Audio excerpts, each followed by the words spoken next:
Welcome to the Inspired Father podcast, where we celebrate the extraordinary journey of fatherhood. I'm your host, Wesley Rhoads.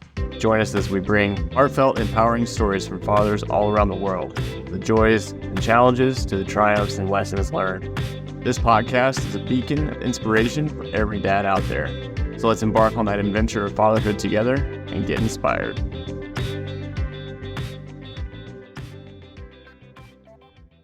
Well, welcome to the Inspired Father podcast. Today I have a very special guest, Aaren Riley. Aaren, first of all, I want to thank you for coming on and agreeing to do this with me. We've been friends for a long time, and I'm stoked we were able to make this happen. I'm excited as well. I'm excited to dig into this and talk back and forth, just a good conversation. Heck yeah, awesome. Well, if you want to kick things off and give us just a brief intro about you, the basics, family, where you're from, kids, like Wes knows, all of that. Yeah, like Wes just said, we've been friends for a while. Grew up in Southern Ohio, right where Kentucky, Ohio, West Virginia meet. So it's kind of like that whole area knows each other. Currently live in California. I have two kids. One that just turned 3 and the other one that's 5 months. Wow. I'm a CPA and married to my wife Alison for a little over a year now. So we're kind of hitting our stride and like finally getting the hang of this thing after 2. Very cool. Yeah, awesome.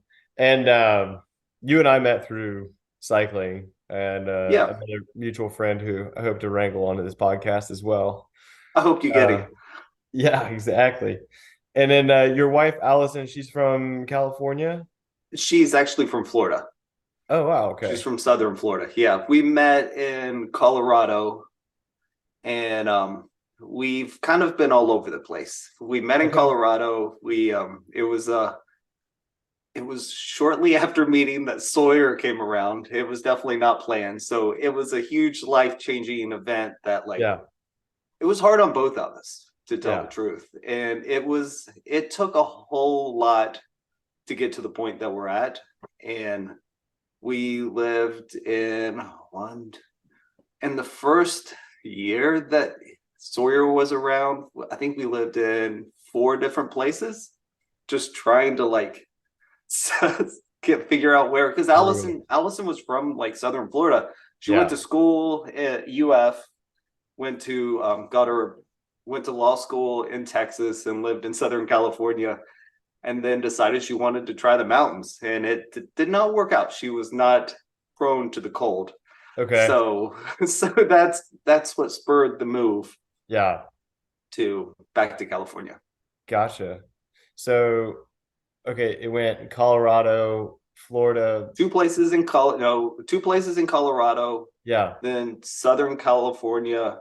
We did a short lease there, and then up to Northern California, or the Central Coast, Carmel. Okay. Man. Monterey area. Child under 1. Oh God, it was a lot. I can only imagine. Wow. So let's go back in time a little bit to Southern Ohio, and give us just a little bit of a rundown on you. Obviously we're both into cycling, but that kind of happened for me in high school, but we have a little bit of an age difference. Let us know how that happened for you, school, growing up, that type. Just take us back there a little bit and walk through a day in the life. I think if most people would know me today, they would never think of the same person that I would say, through high school. Let's just back up to there. I grew up definitely lower middle class, and just really worked my way through that. And I would say I was never the exceptional student. Just to be truthful, not saying that I haven't succeeded now. I could put my mind to something and definitely get it done these days. But at that point, it was I just wasn't motivated. I think both my mom and dad worked a lot, and it was always a struggle on that end. And then through high school, my mom and dad got divorced. So I think that like had a little bit more of like, there was no like strong parental figures in my life at that time because they were both kind of doing their own thing. They weren't doing their own thing. Obviously, I was being parented, but like it was a struggle at that time. And then, which I was able to get through high school, went to college at Marshall, there in West Virginia, pretty much right in the same area. And that's really when I got into like actually like putting in a full effort towards like running and cycling. And that's when I really started like applying myself, I would say. And I think I first discovered how far I can like push myself and how I can really apply myself through cycling and running, actually, and doing triathlons. And through that period, through college, it was my stepdad was really into cycling and biking as well, which was the person that my mom married. And he was the person that really got me into that and like really showed me like what I could do. Right. And with that, through that time, I counted it to this point, I've done over 90 marathons. And I think the thing that really like showed me what I could do is when I attempted to qualify for the World Championships for Kona in the Ironman. Yeah. And through that race, I pushed myself to the point that I lost 30 pounds from the start of the race to the end of the race because I was so dedicated to like, I wanted to do it so bad. And I bonked on the swim. And I was able to like push myself so hard through the run and bike, which was my strong suit, that like I really just I pushed myself to the complete limit. Yeah. And I think ever since then, whenever I think about like needing to do something or like thinking that something's challenging, I always look back at that point and was like, I can really push my body or my mind to do whatever I want. And then like soon after that, then like that's when like my career started and I sat for the CPA and just went from there. Right. Exactly. Now, I'm glad you kind of got down on this topic because I've talked with a couple other friends and we feel like that when you have a history with endurance athletics, especially where it's not necessarily a team sport, although cycling could certainly be a team sport, triathlon is absolutely not a team sport, other than those that support you like in the pits and to train and all that. But do you think that that those lessons that you learned and just that self-discovery through athletics has helped you as a father? Because with the other guys that I've talked to about this, we think it definitely sets you up for success, just being able to grind at something for a really long time and quote unquote suffer, willingly suffer for something. I think so. I've never thought about that, but now that you brought it up, I do see how it correlates together where being a parent's tough. And those first year or so, it's just miserable. Yeah. And it takes a lot to get up every 2 hours to he's crying again. Oh, it's only been 30 minutes. It's those first few weeks of sleepless nights. The sleepless nights never end. I don't think from the time the Sawyers came around till now, I could probably count on my one hand how many nights I've haven't been woken up throughout the night. Right. And and he's 3. And well, now we have another one that's right when he was starting to get his sleep down, then another one comes around. So it's just I think having that mentality of being able to push yourself further than you think you can, or knowing that there's those limits that your mind sets, you can go above them. Yeah. I think that really helps just those sleepless nights and those long days. And for sure. Yeah, no, I agree on that one big time. And then I've done some training outside of athletics as well that I can look back on and be like, oh, this isn't as bad as that. So like we're good. Like I'm here by choice, and this is not so bad. And then at the end of the day, like you get those moments where they're smiling, laughing, and it's like makes it all worth it. Oh my gosh, just seeing a smile on their face, or them running in and saying hi and getting excited. Or like this morning, I remember like I was up before everybody else, which I get up before everybody else because I kind of need that time to myself before, because otherwise it's just like when one of them's up, you're on. Exactly. So I actually specifically wake up in between like 4:30 and 5 in the morning so I can have like an hour or so by myself. Right. Because otherwise it's you don't get it.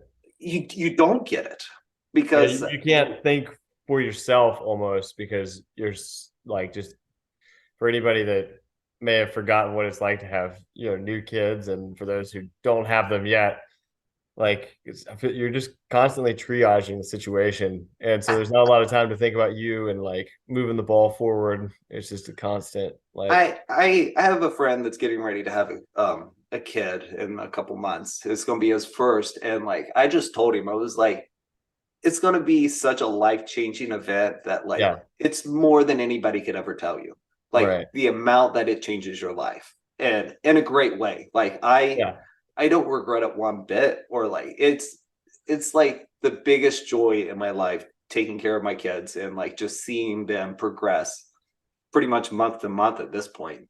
Yeah, and those first months are intense. Like we just passed the year mark with the twins, so it's cool to be able to see just how that progression goes. And you look back at pictures, and they're making more changes now, like month to month, than they will like year to year down the line. Yeah. So it's really exciting seeing those changes, and like that first month or so, like I don't think anybody can prepare you how hard it's going to be. Yeah, no, you just got to embrace it. I know with our second, like I think we both forgot how hard it was, and we were just like, oh, this is miserable. Luckily, we had like Alison's mom here to help a little bit, but like it was tough. Right. Yeah. And then with two as well, it being at different ages, that seems like that'd be tough to like not forget about, the 3-year-old in the midst of taking care of the 5-month.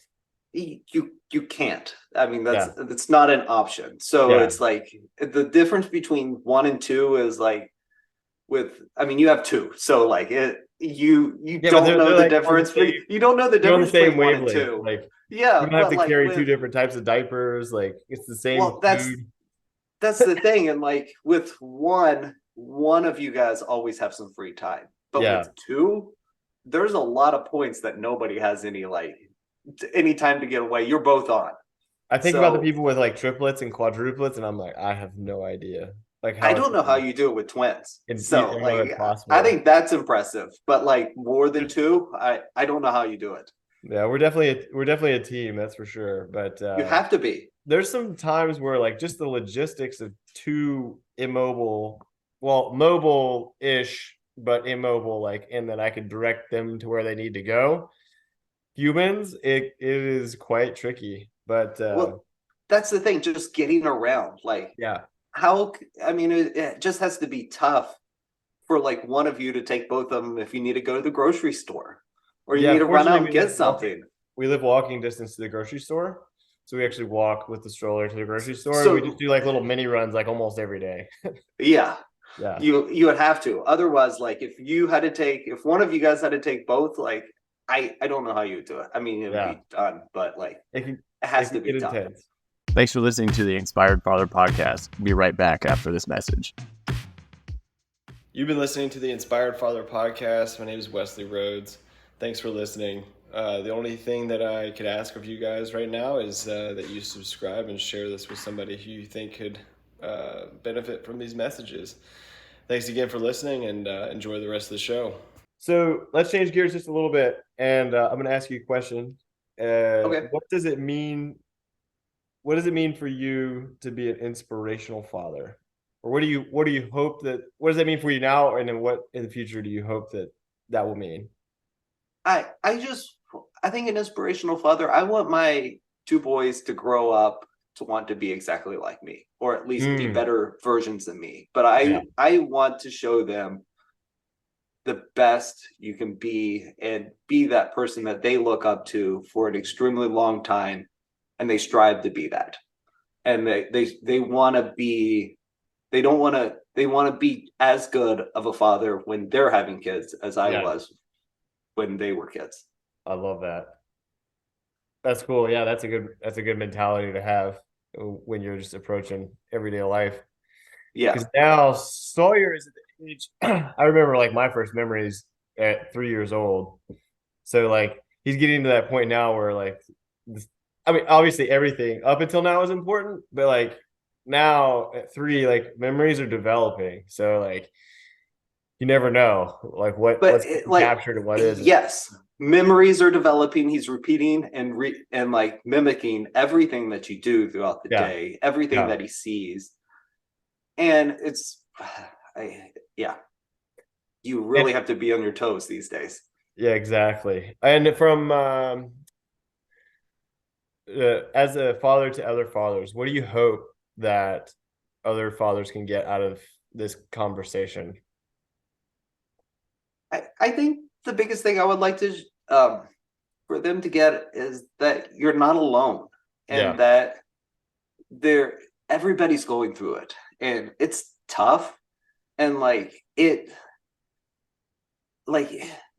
nobody's going to be perfect, and just showing up and being there for your kids.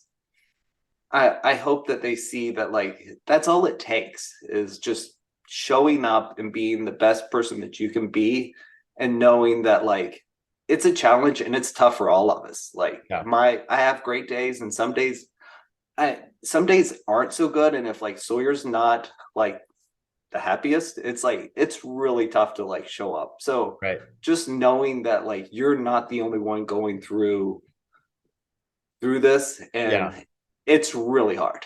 Speaking of that, do you have some sort of a support network or some really close friends that you're able to tap as resources? And then has that changed since pre-fatherhood? I'll answer no. I think that was our biggest struggle with moving around. And never being settled, is not having that good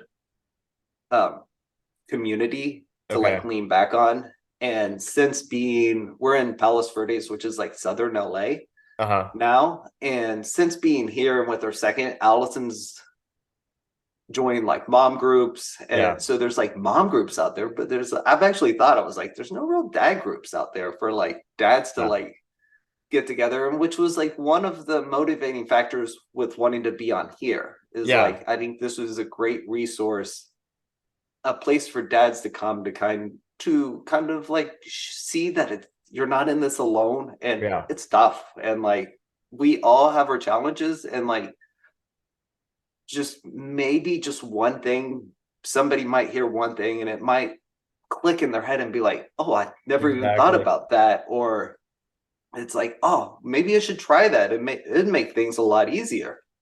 Or just like, okay, this struggle's like worth it. It's like, it's tough now, but it is worth every second. For sure.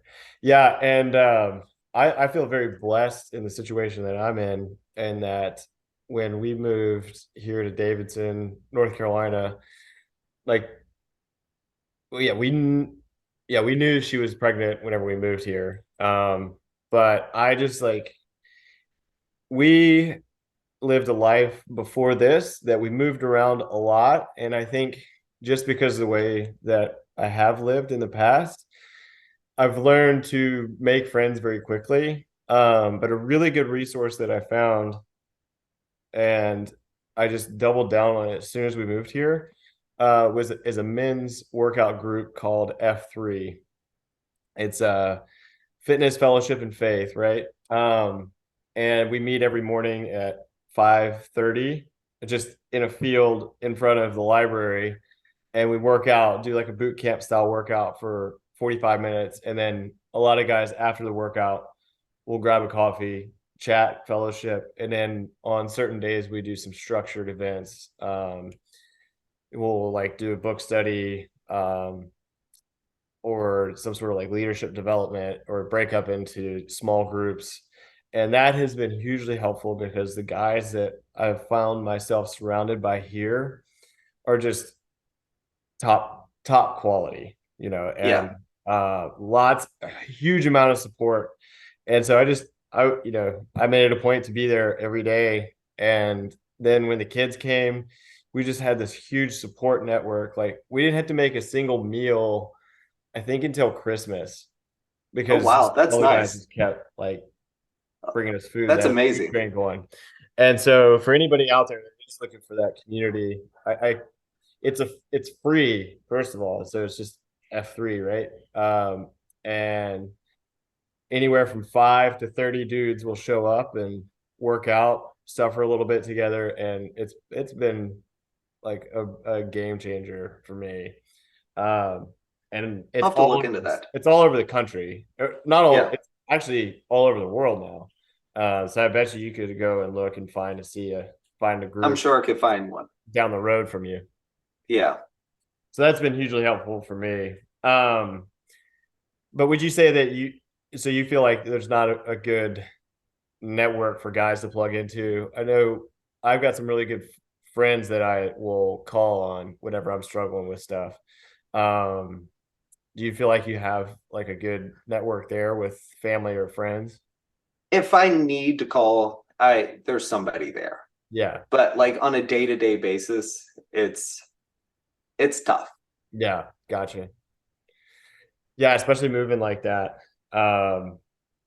Uprooting like right before or right during and after having a kid. I can't imagine, trying to all be social during the first year of a child's life is it's tough.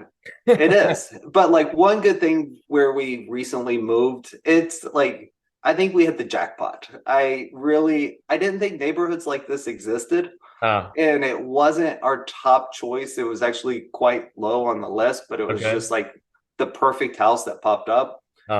And within like the first 2 to 3 weeks, I think every single neighbor like either knocked on our door to introduce themselves. Really? Or like when we they saw us out or walking in the street, they like introduced themselves, and like they were like, we're in house 235, and like, if you ever need anything, please come over. And I think at one point, like, someone brought over like a list of every house number on the street, who lives in there, their pet's name, their email address, their phone number.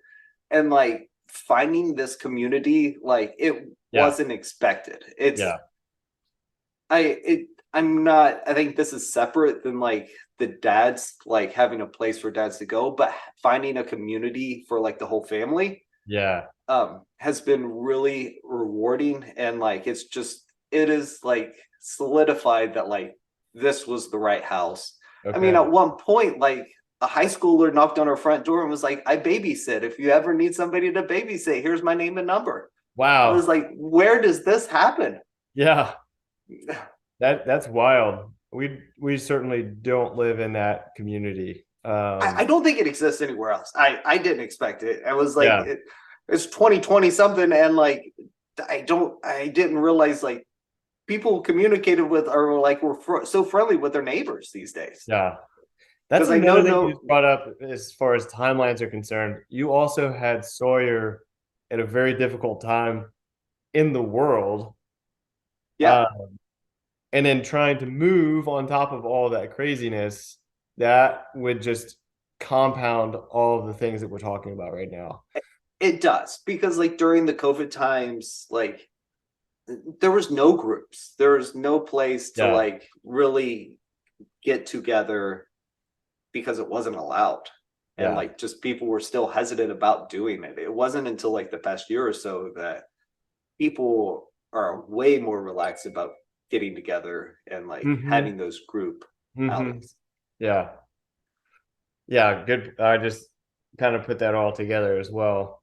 I mean, when Sawyer was born, there was only one of us allowed in the hospital, and we had to stay in the hospital the entire time. From the time that she walked in the door to the time that she was gone, like I was just there. So it made it tough because we had a dog as well. So we had to find somebody to take care of our dog. Alison's family came. So it was challenging because like one of us couldn't go home and like take a shower. So it was just like we were there the entire time. And how long were you in the hospital for a while? She had a cesarean C-section, so she was there 3 or 4 days. Okay. Yeah, we were there about the same amount, but I know I definitely went home and took a shower at one point. Or like going to get something to eat. Like yes, that is, I'm glad you brought up the eating thing. So if you haven't had children yet, or you're going to have another one soon, don't forget, or if you don't remember, the mom gets taken care of when it comes to food. That is an afterthought most of the time. And I know my experience was that there was a lacking of food for dad. So plan ahead and either have somebody bring you some food or have a plan in place, because mom's getting fed, dad may not. Or if dad is eating, it's cold. It's like I don't know the last time I had a nice warm meal. Oh yeah. Yeah, exactly. So at the hospital, definitely prep for that. All right, let's lighten things up just a little bit, and I want you to hit me with your best dad joke. I knew this was coming. I couldn't, to tell the truth, like I don't have a good dad joke. All my dad jokes are very like situational. Like they probably come on a daily basis, but like I can't think of a good one. I was racking my brain before this conversation to try to think of a situation, but like to tell the truth, like that's one, like I don't have a good one. I feel like I'm like letting you down. It's all right. I will come to your rescue. And since we started things off on the bicycle, why don't bicycles throw parties? Why? They're too tired. Oh, that's good. Yeah, thanks for coming to the rescue. You're welcome. All right. So jumping back into fatherhood, what are some of like the biggest learning moments or events that have happened to you thus far? As a father or as a person? Either. Run with it. I think as a father, I think the biggest thing and I've also like Alison and I have both worked on is like actually like dedicating a little time to ourselves, not like selfishly, but I think the biggest thing, and it took us a little while to figure this out, like it's part of the reason I get up at 4:30 or 5 in the morning is so like that hours to me, like I have a little time to like get my day going, to just like prep and just like decompress and just like be myself and like do the little things that I need to do before I have to be on. And like Sawyer or Hunter's really not on a schedule, so like Sawyer goes to bed when we do, so like there's no time in the evening to like have any time with Alison and I or like to myself. So like when they wake up at like 6:30, it's on until like 9. Game on. So yeah. Besides their like little nap time during the day, but like Sawyer's at that age, it's not guaranteed. Right. Might be just quiet time or it's quieter time. I wish it was quiet time. It's hopefully quiet time, but like sometimes it's not. Yeah, exactly. We had a family down the street that said they struggle with a nap time. And what they did is like they actually took nap time away. And when they did that, their like little boy, which is right around the same age as Sawyer, started going to bed at like 7, like clockwork. And like, they were like, it was actually kind of nice after that first week to be able to have that little time in the evening. Yeah, for sure. Yeah, we put the twins down really early, at 6 o'clock. And then we get them up just before 6. Usually they get up much before 6, but I was going to say, how long do they sleep? That's great. Yeah. Normally it's like it starts with a 4, but having that couple hours, well, hour and a half to 2 hours in the evening together is definitely just absolutely critical to keep our sanity. You have to have some time to yourself. Yeah, so I totally agree with you on that. So you would say that just figuring out a way to spend time together is like something that you had to figure out how to do? Like, do you guys hire a babysitter, or how are you able to do that? When yes, we have to hire a babysitter, and it is when we want, and we've made it a conscious decision, or I have. I like make dinner reservations, so like we have to get a babysitter. It's not like one of those things, hey, do you want to have a date night? No, it's scheduled. Like I think I have one scheduled the end of November. Like nice. I got a reservation to a restaurant that we've both really been wanting to go to, and that was as soon as we could get in. And so it is like taking that time and like just putting the stuff on the calendar and being like, this is going to be our time. Right. We need a little us time, because otherwise it's just like when you're with the kids, you're with the kids.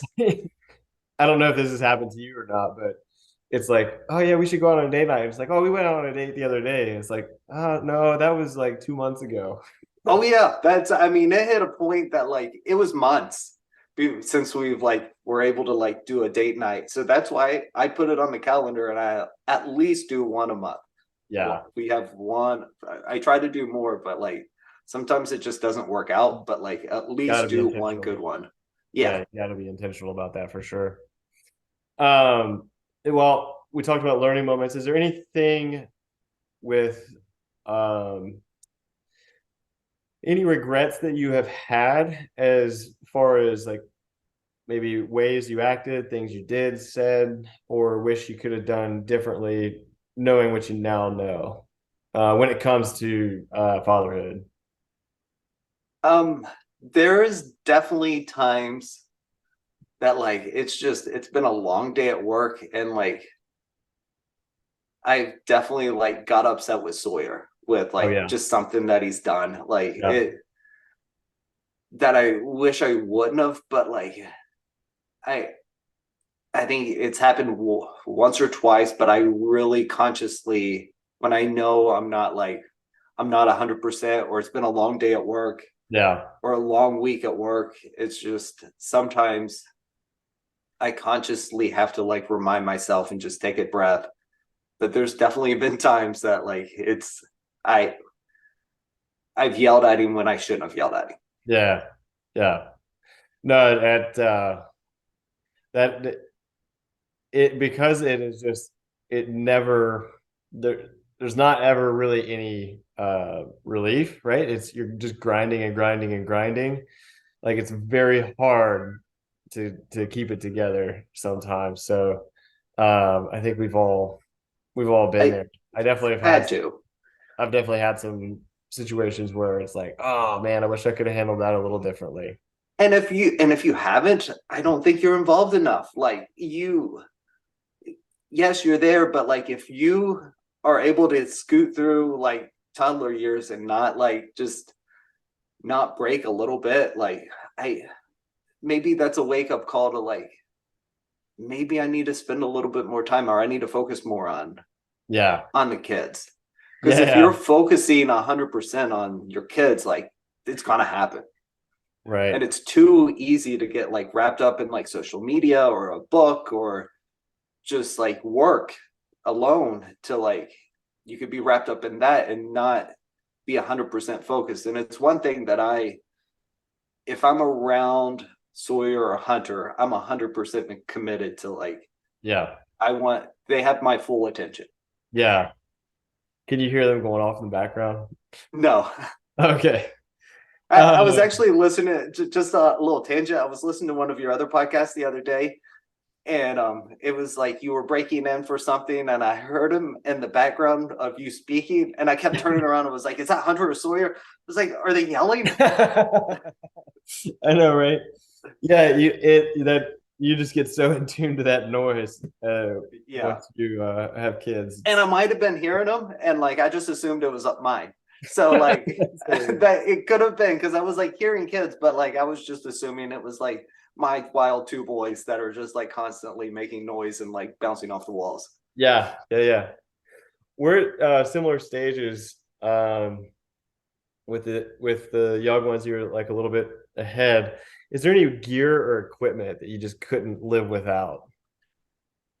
Specifically for in and around the kids, either something that helps you or that they use. That's a good question. I think the biggest thing that's helped us, and like it's kind of grown with the kids, especially like getting around with like multiple kids, and ease, is the Veer wagon. Have you heard of that? Yeah, I have. We got that, and I think that's been hugely helpful. Yeah. If you're going someplace that's not concrete, or just going someplace with both of them, that they can both get in, and if you don't have to like carry a bag, and it's actually a little easier than a stroller, because and like the great thing is like you can take it to the beach, you can take it off road, and if it gets dirty, you just spray it out with the water hose. Yeah. Because I think besides that, like there are strollers in their car seats. I think I'm washing that thing every a couple of weeks, because there's just always crumbs and there's always just stains.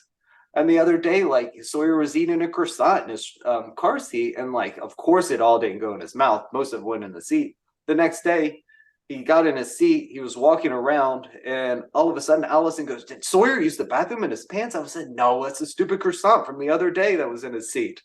So it's just like the never-ending, like figuring out the easiest way to clean stuff without having to spend hours. I bought a DeWalt battery-powered pressure washer.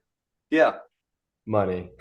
What do you do with to clean stuff? Yeah. Oh, that's like, great. That's a great idea. That, and then throw it in the washing machine or dishwasher, whatever else. Like you could really. I think my biggest struggles also with like, since being a dad, I'm a little like OCD about how I clean stuff, and I'm just very like meticulous.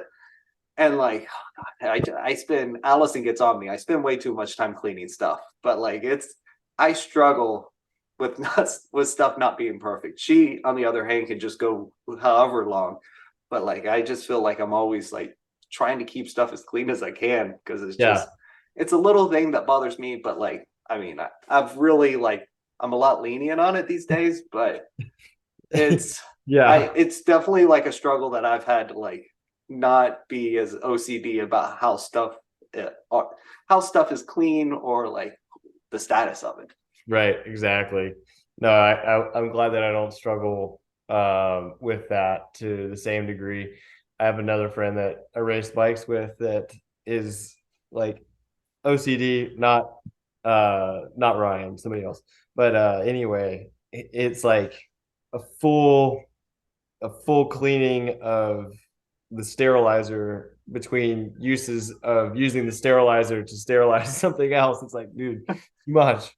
It's too much. Oh, that's how I was. Like I was definitely like, kids and the dog when that's the thing. I got down to the point that like Sawyer's eating stuff off the ground. We were at, oh gosh, do you speak of that? We were at a restaurant the other day, and we were eating, and as we were leaving, the table next to us dropped, like they had like scraps of lasagna that they were eating.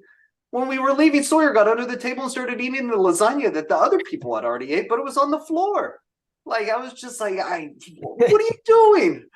So like, this is what you got to look forward to if you have wild boys, I guess. Yeah. So, but like, I mean, they're gonna eat that. Like, I don't care. He drops candy or he drops something on the floor, eat it. Like, I don't want it to go to waste. Not only that, like, just builds his immune system, and he's gonna do it. Even if you say no, he's gonna find a way to like eat something off the ground. Exactly. No, it's so true, and they put everything in their mouth. And I know with two of them, it's just like I can only watch, one at a time, and like in that split second, you look away, like they got something and it's in their mouth. Like there's no time at all. One of the products that we probably couldn't have lived without, it's made by Bjorn Baby, the bouncers. I don't know if you've seen those, but they're just like I know what you're talking about. Like a metal frame, and the thing folds up super small, and it's like a secure place to put the kids. And we would do a lot of things because of having that available. So that's like we couldn't live without it. And then a fun new one that we are just now getting into is we have a Benno Boost e-bike.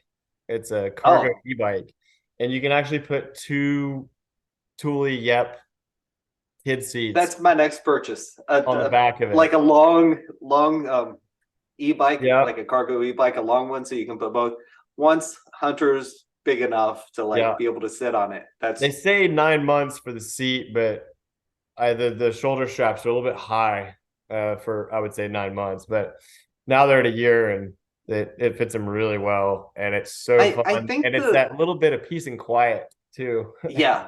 I mean, I just thought it was be a nice way to like get around and like be like outside. Yeah. So, Aaren, I want to do our audience justice. I think we may have to do a part 2 on this. Cool. I definitely want to keep this conversation going because I think we have a lot more ground to cover. And if you're open I can't believe we've been talking this long. I know, right? Inspired Fathers. My name is Wesley Rhoads, and you've been listening to the Inspired Father podcast. I hope you found inspiration from this episode, and also hope that you'll subscribe and join us next time on the Inspired Father podcast.